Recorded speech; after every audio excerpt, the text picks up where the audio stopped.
નમસ્તે બાળ દોસ્તો, ડીકે એજ્યુકેશન ચેનલમાં આપનું સ્વાગત છે.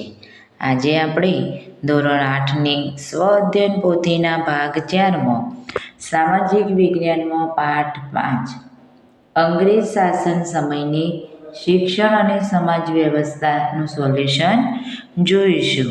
તો ચાલો સોલ્યુશન જોઈએ. પ્રશ્ન 1.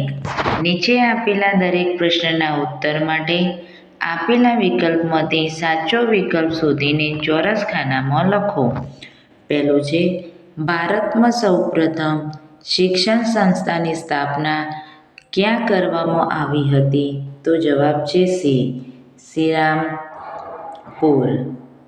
બીજું છે, નીચેના પૈકી કઈ બાબત ગાંધીજીના શિક્ષણ અંગેના વિચારોમાં સુસંગત નથી? તો જવાબ છે બી. તેઓના મતે પ્રાથમિક શિક્ષણ અંગ્રેજી ભાષામાં હોવું જોઈએ. ત્રીજું, સેડલર કમિશને નીચેની કઈ બાબતની હિમાયત કરેલી હતી? તો જવાબ છે સી. માધ્યમિક સુધીનું શિક્ષણ માતૃભાષામાં આપવું જોઈએ. ચોથું, અનુસૂચિત જાતિના લોકો માટે શાળા છાત્રાલય સ્થાપવાનું કાર્ય કોણે કરેલું હતું? તો જવાબ છે ડી. પરીક્ષિતલાલ મજમુદાર. પાંચમું, નીચેના પૈકી કોણે વિધવા વિવાહ માટે ભગીરથ પ્રયત્નો કર્યા હતા? તો જવાબ છે ડી. ઉપરના તમામ એટલે કે મહાદેવ ગોવિંદ રાનડે, જ્યોતિરાવ ફૂલે અને મહર્ષિ કર્વે. છઠ્ઠું છે, નીચેના પૈકી કઈ બાબત બ્રહ્મો સમાજ માટે લાગુ પડે છે? તો જવાબ આવે છે ડી એટલે કે ઉપરની તમામ. સાતમું છે, કોણે એક વિધવા સાથે લગ્ન કરી દાખલો બેસાડ્યો હતો? તો જવાબ છે એ. નર્મદ. હવે પ્રશ્ન 2. યોગ્ય શબ્દ વડે નીચેના વિધાનોની ખાલી જગ્યાઓ પૂરો. પહેલું, ભારતમાં અંગ્રેજી શિક્ષણ શરૂ કરવાનું શ્રેય ખાલી જગ્યાની ફાળે જાય છે? તો જવાબ છે વિલિયમ બેન્ટિક. બીજું, વેલેસ્લીએ કોલકાતામાં ખાલી જગ્યા કોલેજની સ્થાપના કરી હતી? તો જવાબ છે ફોર્ડ વિલિયમ. ત્રીજું, બનારસ સંસ્કૃત કોલેજની સ્થાપના ખાલી જગ્યાએ કરી હતી? તો જવાબ છે જોનાથન ડંફન. ચોથું, સ્ત્રીઓ માટેની અલગ યુનિવર્સિટીની સ્થાપના ખાલી જગ્યાએ કરેલી? તો જવાબ છે મહર્ષિ કર્વે. પાંચમું, ગુજરાત વિદ્યાપીઠની સ્થાપના ખાલી જગ્યાએ કરી હતી? તો જવાબ છે મહાત્મા ગાંધી. હવે પ્રશ્ન 3. નીચેના વિધાનો સાચા છે કે ખોટા તે જણાવો. પહેલું છે, ભારતીય વિદ્યાર્થીઓને વિદેશની યુનિવર્સિટીમાં ભણવા જવા માટે શિષ્યવૃત્તિની શરૂઆત મહારાજા સયાજીરાવ ગાયકવાડે કરેલ? તો જવાબ છે સાચો. રાજા રામમોહન રાયે સંવાદ કૌમુદી નામની પત્રિકા શરૂ કરેલ? તો ખોટું. ઈસવીસન 1856માં વિલિયમ બેન્ટિકે વિધવા વિવાહ કાયદો પસાર કરેલ? ખોટું. ઉચ્ચ શિક્ષણ માટે ખાસ કરીને હિન્દ શિક્ષણના મેગ્ના કાર્ટે શિક્ષણ સુધારો વુડના ખરીદાથી થયો? તો જવાબ છે સાચો. પાંચમું, સર સૈયદ અહેમદ ખાંએ મુસ્લિમોમાં શિક્ષણનો વ્યાપ વધે તે માટે અલ્હાબાદ ખાતે કોલેજની સ્થાપના કરી? ખોટું. હવે પ્રશ્ન 4. બંધ બેસતા જોડકા રચો. તો અહીંયા પહેલું વિભાગ અ જવાબ અને વિભાગ બ. તો પહેલામાં આવશે ભંડારકર ઇન્ડસ્ટ્રી. તો જવાબ છે ઈ Poona. Indian Institute of Science. તો એ બેંગલુરુ. Elphinstone college. તો એફ મુંબઈ.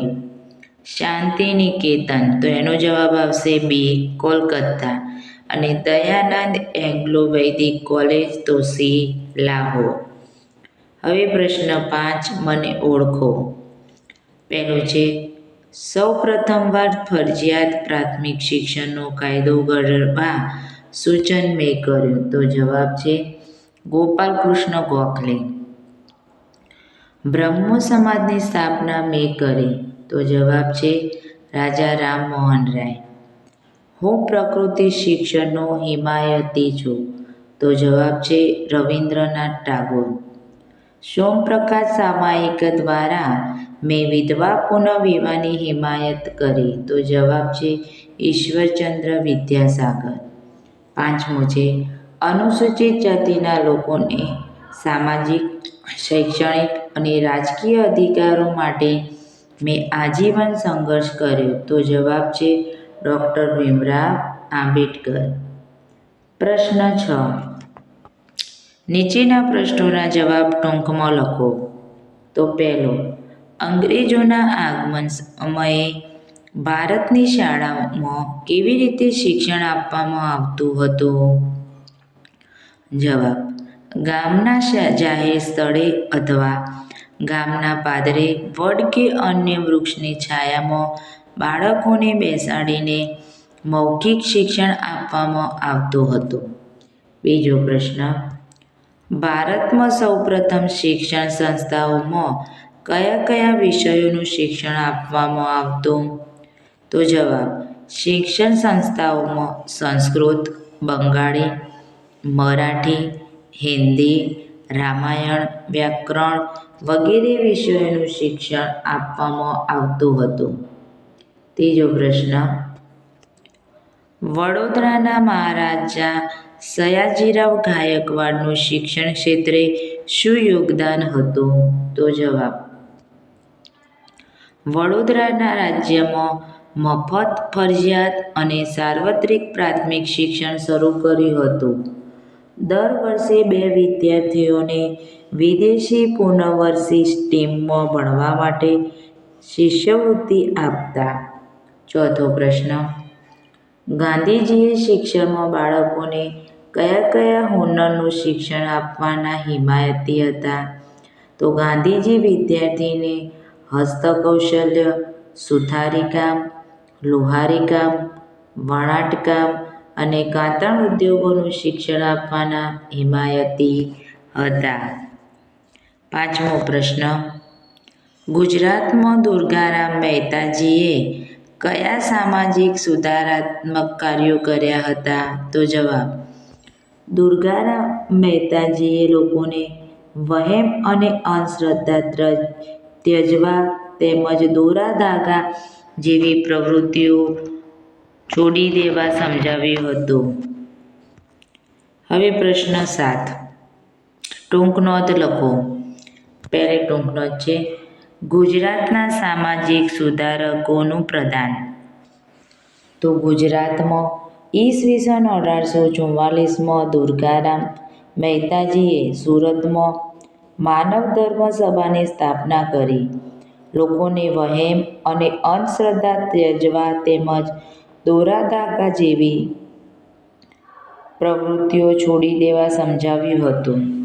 ગુજરાતના નર્મદ, કરશનદાસ મુળજી, મહિપતરામ રૂપરામ, દલપતરામ વગેરે મહાન સમાજ સુધારકોએ બાળલગ્નો અને વિધવા વિવાહની મનાઈ વિરુદ્ધ ઉગ્ર આંદોલનો ચલાવ્યા હતા.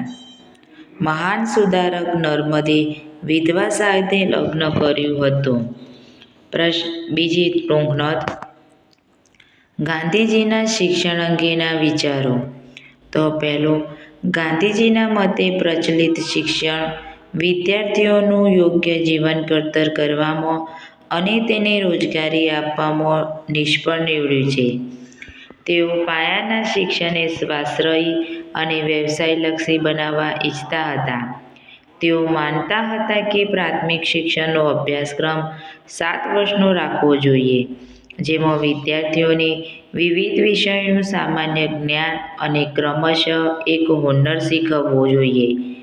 તેઓ પ્રાથમિક શિક્ષણ માતૃભાષામાં આપવાના હિમાયતી હતા. તેઓ વિદ્યાર્થીઓને હસ્તકૌશલ્ય, સુથારીકામ, લુહારીકામ, વણાટકામ અને કોતરણ ઉદ્યોગોનું શિક્ષણ આપવાના આગ્રહી હતા.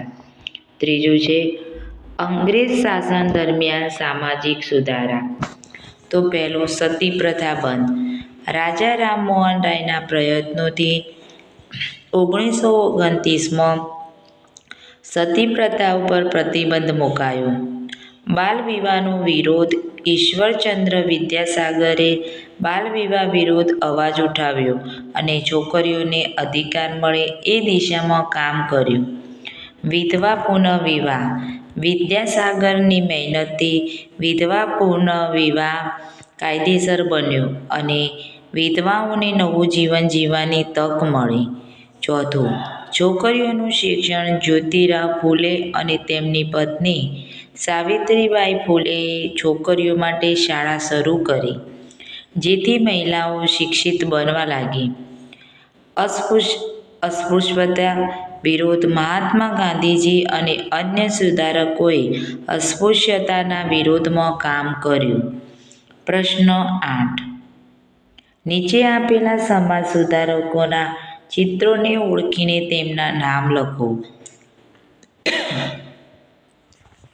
પહેલા છે સાવિત્રીબાઈ ફૂલે, બીજો ઠક્કર બાપા, ત્રીજા રવિન્દ્રનાથ ટાગોર, ચોથા જ્યોતિરાવ ફૂલે.